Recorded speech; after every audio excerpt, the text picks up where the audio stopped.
Did you want to blow it up on the big screen as well? Potentially see it then. Yeah. You can potentially just see what you see. That's it, gone live too. Just check. This has got a viewer in it. I've got an email saved in my name. Yes, mine's just done too. I thought that's at 11. We've got 7. But I can't see them. Yeah. Cool.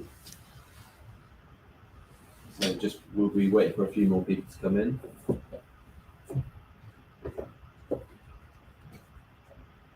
Fingers crossed this all goes well today. I know what takes into technology, aren't we? LinkedIn is still just a black screen, so we'll just get that sorted out before we start.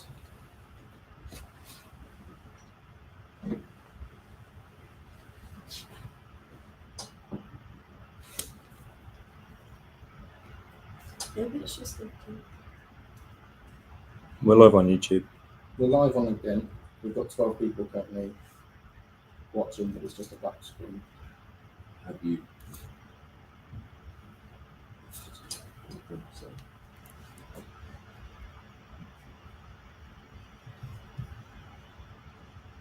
It says you're live on both. Yeah, it's working. Oh yeah, mine's working on LinkedIn. So yeah. Cool. Let's go for it. So Dylan, do you want to first of all introduce yourself? Yeah, so my name is Dylan Brooks and I'm a recruitment consultant here at Premier Jobs UK. So my job is to interact with both candidates and clients to try and find out what is, firstly, what a client needs, why a client is looking to recruit somebody, and then going out there and trying to source suitable candidates. Again, speaking with the candidates just to try and make sure that I completely understand what the candidates are looking for in the next role, to then see if I can make them match with one of the clients that I've been speaking with. So that is my responsibility and what I do. Right? Yeah, fantastic. Thank you, Dylan. So my role is Managing Director of Premier Jobs UK. So I'm responsible for overseeing the overall business, setting the strategy and helping the business to grow. I do a lot of work with the clients, particularly on building and developing the propositions that they offer for when they're looking to recruit and grow their businesses, so that we're making sure we're always 1 step, 2 steps, 3 steps ahead of where we want to be. Also, I get involved in some of the senior vacancies and the senior hires, and then otherwise sort of mentoring and developing the team here so that we can provide as great a service to candidates and clients. So what we'd love to know is a little bit about who's watching and who's on this live stream. We've seen we've got a few different people, sort of 20 on LinkedIn here, and then we've also got some on YouTube as well. One question, feel free to pop it in the comments. What is your dream role in FS? We'd love to know who's watching. What is your dream role? Pop it in the comments below.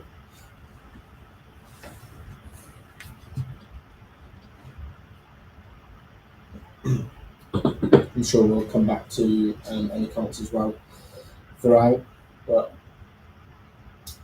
I'm obviously the topic of this live on YouTube and LinkedIn is your next career move within financial services. So Ryan, let's just start it off. What is your top tip for making that move in financial services?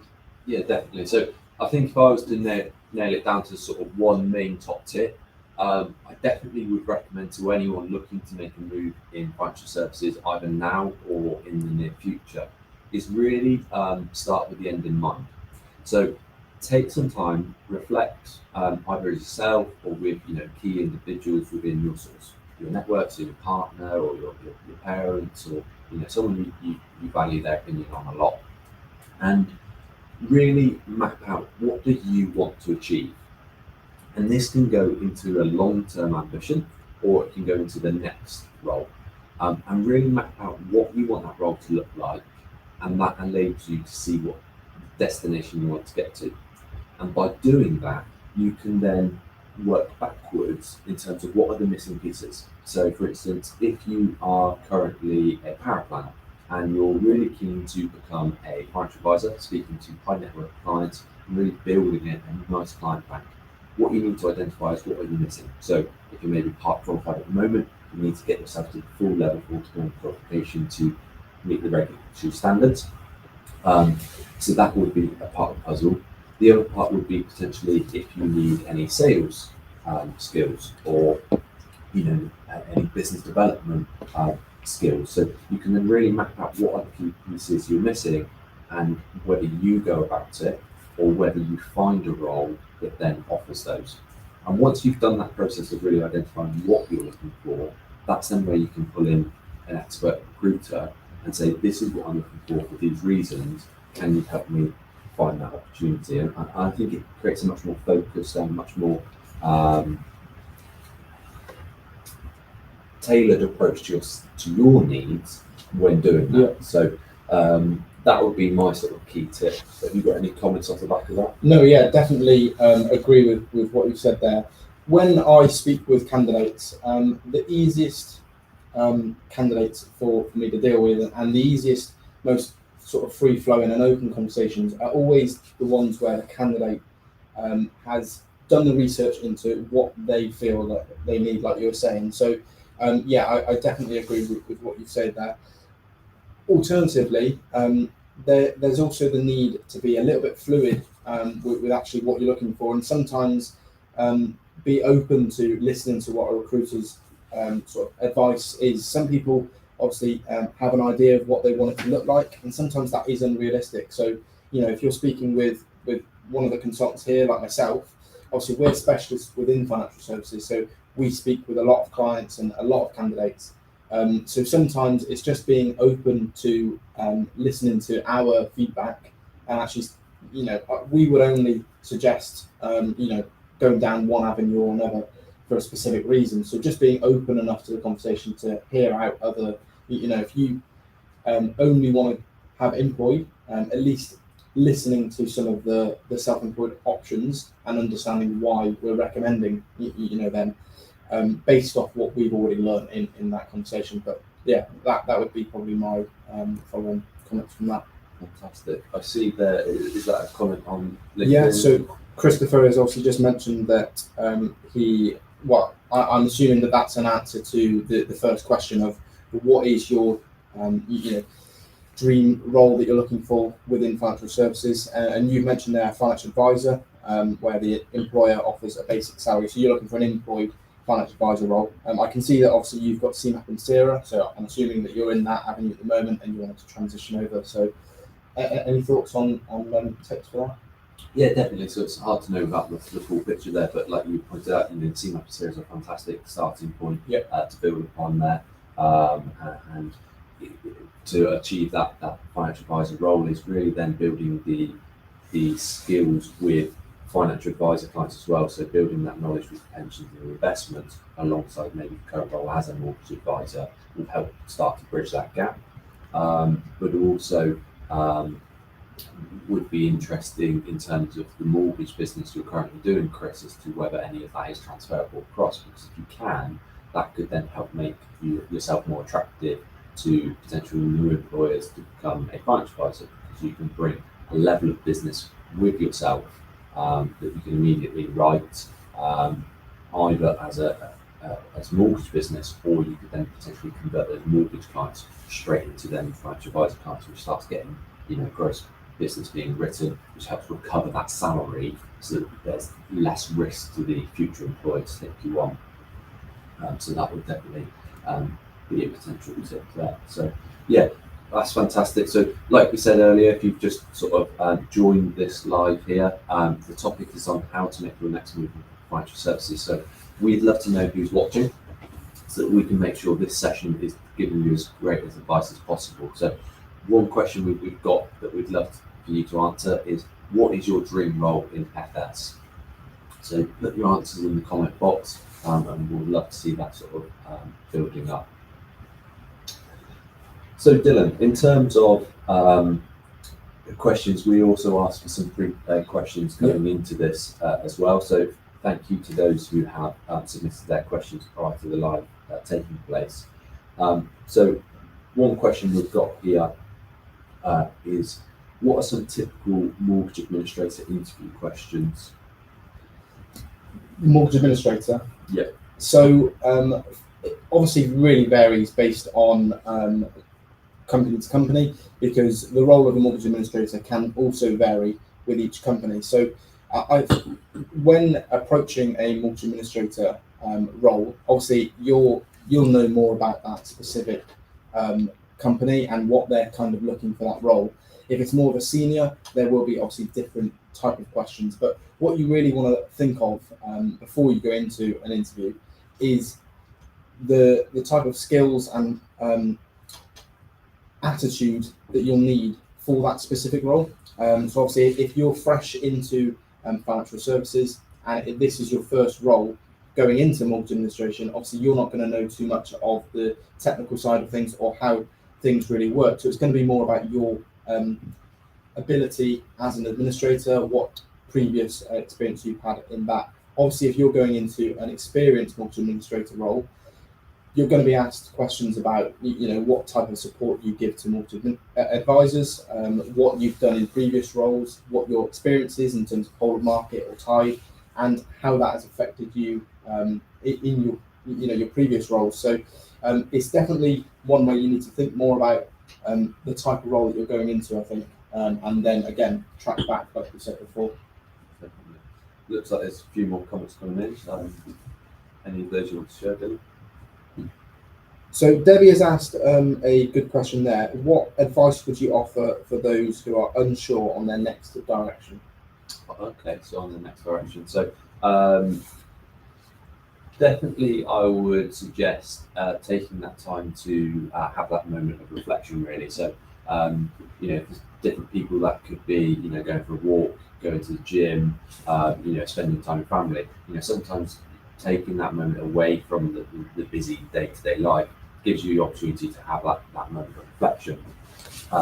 Because if you are at a crossroads of where do you take your next role, is it progression? Is it, self step? So maybe from, mortgage advisor, move across into a new area to equity release advice, or is it maybe, a backward step and taking less responsibility so that, you've got more freedom potentially. There's a lot of different avenues, and so my tip would probably be take time to have that moment of reflection. Like I said, some people it's on some lounger in a hot country, and some people it's up a mountain. It really varies to you, but deciding what makes you happy and what fulfills you each day will then probably help guide you on where you want your role to go. And of course, with that as well, I as a recruiter, I would be more than happy if somebody in your position was to, just give us a call or drop me an email or a message and just say, this is my current situation. I'm not really too sure where I'm going. Can we have a 5-10 minute call just to explore what the opportunities are, to give you some food for, and just so you actually understand the different avenues you could go down, so then you can have a think, speak with close family and relatives and things like that, to then make the decision. So we've also had Jack, who has put a comment here, listening on your lunch break. So thank you very much for that. You're currently an analyst at HSBC. Sadly, you can't stay for too long, obviously because you're on your lunch. So would it be possible to book a follow-up with one of you? Yeah, definitely. Hopefully you're still here, Jack. Thank you very much for dialing in on your lunch break. Definitely, both of our names should be on screen, so you can find us on LinkedIn. What we'll also do is probably one of us will message you directly after this event, just in case you have gone anyway. And we'll reach out to you, Jack. That's not a problem. We'd love to learn more about your circumstances and how we can help, either now or in the future. So that's not a problem. We've also had Joylyn, who has messaged to say that her dream role would be a financial services administrator. And then she's also asked, do you have any suggestions you can give to a financial services administrator? Yeah, fantastic. So in terms of financial services administrator, there's a lot of focus on making sure you're very detail orientated, making sure you can manage deadlines and make sure things are completed in a timely manner. Because obviously in financial services, you've got to make sure that turnaround is within the SLA, both from the company aspect and the FCA aspect. So managing those deadlines is an important aspect to your role. So any tips on, developing yourself as a financial services administrator would sort of be centered around those. In terms of what suggestions, feel free to, expand on this further in terms of what you're hoping for, and hopefully this is the right answers. But if you're looking to find a financial services administrator role, there often is sort of I would say maybe 50-50 balance in the roles we recruit for financial services administrators between those looking for industry experience from candidates and those looking to recruit people from outside financial services with a good administration background and come across. So if you are looking for that role, then I think we should hopefully be able to help you there. So feel free to drop us a message and see how we can help. Yeah, of course. Fantastic, that's really helpful. So keep the questions coming through, guys. The purpose of here today is to answer as many of your questions as possible, help give you that information and guidance. Also, like we said at the start, we'd love to know who's watching, so drop in the comments what is your dream role in FS. And also another question for you guys as well to answer is, what is one thing you're looking for in your next role? So what is that key thing you're hoping to change? Pop that answer in the comments box, because we'd love to learn more about that. So I'm just having a look there. Some of another pre-prepared question that was submitted into us is, what qualifications are needed to become a mortgage advisor? Yeah, fantastic. That's a really common question we receive here at Premium Jobs UK. So no surprise that one's been submitted through. Yeah.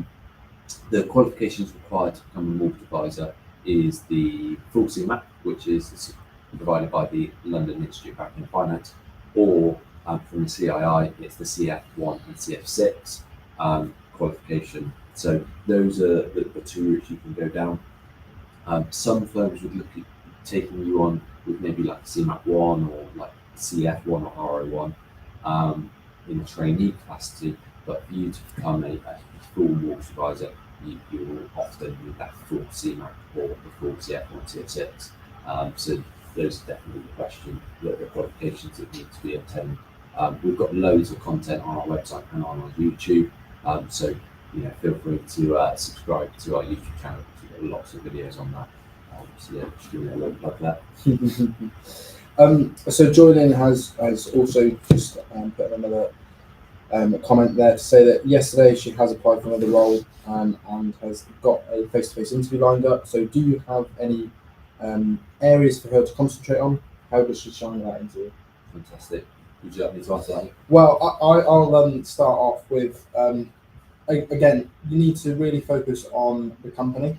Need to do some research into the company. If you have been working with a recruiter, see if they can give you the details of who is going to be doing that interview, so that you can do a little bit of research on them as well. But it's really going to be understanding what the role is, and then again going back to see how your previous experience can help you in that role. And really, from an interviewer's perspective, the first time that they see you, or the first time that they have that conversation with you, is going to be really detrimental in terms of how well you do. So you need to make sure that you come across really well from that first time that you speak with them. Making sure that you address appropriately, make sure you have pre-prepared questions. Anything else? Yeah, definitely. Well, first of all, Julian, I know you're going to be successful because you're doing the right things. You're taking it seriously and you're wanting to ace that interview. So I'm confident you're going to do well. In terms of, like Dylan said, do your research. So one of the biggest things that interviewers always ask is, what do you know about us? And that's a really difficult question, an awkward question for an interviewee to answer if they haven't done that research, because you just feel found out straight away. So definitely do your research. Another tip we give out to our candidates when we're helping organise interviews, and I'll give this one away for free for you guys, is have questions prepared, because you can guarantee that there's going to be a time when the interviewer is going to say, so what questions have you got for us? And if you haven't prepared your questions prior to the interview, you can feel really on the spot and potentially be worried and flapping about it. So prepare some questions in advance. And this is the key tip here. If you feel all of your questions have been answered during the course of your interview, make sure you cover off what you did want to know and what questions you did have, so that they know you did come into the interview with some questions prepared. So an example of this would be, if I asked Dylan, what questions do you have for us? A great answer from Dylan would be, well, actually, I did have some questions that I was keen to ask about the working culture and what a day-to-day life would be, but we've actually answered those already during the interview, so I'm happy with what we discussed. And that completely changes the situation of saying, no, I don't have any questions. So that would also be a key tip for you there.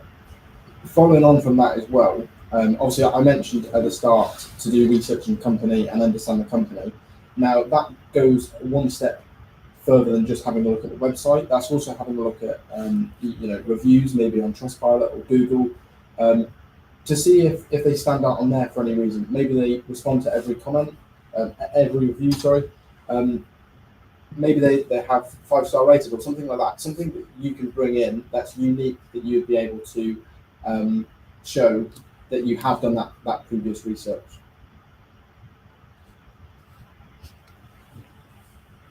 Fantastic, thank you. So, like I said, guys, keep popping the questions in the question box and comments. We're here to answer those as much as possible. We'd love to help you guys either now or in the future. So, Dylan, another question we've had submitted through to us prior to us starting this would be, how long will I have to work in a mortgage administration role before I can progress to become a mortgage advisor? That's a very good question. So it's really based on you and your circumstances, because there is roles out there that you don't have to be a mortgage administrator to progress into. So even if you had 6 months experience, that would still be more experience than potentially somebody else would be moving into an advice role. But it's really going to be based on how confident you are in your ability to speak with clients and advise on products. Obviously, you also need to be, like we mentioned before, qualified. So maybe you'll take the time as being an admin whilst you're studying, and then obviously go down that route. And then when you get to that point, and again, it sometimes can be based on the company that you're currently with. Maybe they don't want to progress you too quickly, or maybe it's open to you. So it's really going to be, in my opinion, down to when you feel most comfortable in the ability of being able to speak with clients and go the whole process rather than just do it sort of admin for it. Yeah, definitely. And a follow up on that one, I guess, is if someone was promised that progression and they don't see it taking place, what sort of advice would you give to someone in terms of how to potentially progress through that difficult situation where you've been promised it from your employer but it's not forthcoming? Well, that'd be one way where you need to have obviously a meeting with whoever your senior or whoever the person is that would be in charge of that progression for you. You need to obviously make them aware that you are keen to progress and that was something that was promised, and that's something that you've been working towards. And if it's not going to be able to be fulfilled, that's when you need to make the decision where actually is it the right time to move to another company that could offer that progression, or just straight into another company that would mean that you move into that advice role straight away. So it's going to be one where you need to have some conversations and then understand the whole situation, see the bigger picture. Is it that it's just not the right time right now, but actually the way that the business is going, as long as they bring in another administrator, that you definitely will be able to in 6 months, or whatever it is. You really just need to understand the whole picture rather than making any sort of rash decisions. Yeah, definitely, and that's something we see quite regularly here as well. Unfortunately, those unpromised progressions, and having that conversation your employer is important, because also what we do see is then from an aspect of when individuals do go to resign, and they have that meeting with their current employer, then they're all of a sudden fast tracked on progression, and that can be a really difficult situation for you as an individual. As to you enjoy the company you're in, but you've been let down by those unfulfilled promises, and now all of a sudden they're going to take place. That's a very difficult situation, and every case is different, so you need to look at it on its own merits. But it can actually sometimes be the wrong choice to then stay in your current firm, because they've only given you that progression because you're halfway out the door. And again, that's why I would suggest having a conversation with them first before going and trying to find others. Because then if you've had one or two conversations with them and said, look, I want the progression, you're not giving it to me, can we put a plan in place to have it, and it's still not happening, then if you find a new role that works for you, and you know that company is wanting to bring you on as an advisor, you're not going to have that false promises situation again. Yeah, definitely. Fantastic. Okay, excellent. Well, like I said, guys, keep the comments coming through. It's really enjoyable to answer your guys' questions and keep going through them. So yeah, like we said at the start, we'd love to know also an answer to the question: what is the one thing you're looking for in your next role? We'd love to hear your thoughts. Is it home working? Is it career progression? Is it an increased sort of earnings opportunity? Let us know what it is that you're looking for in your next role. So somebody else has actually emailed me before with a question, and their question was, can you be a financial advisor without a degree? Yes, in a nutshell, yes, you can.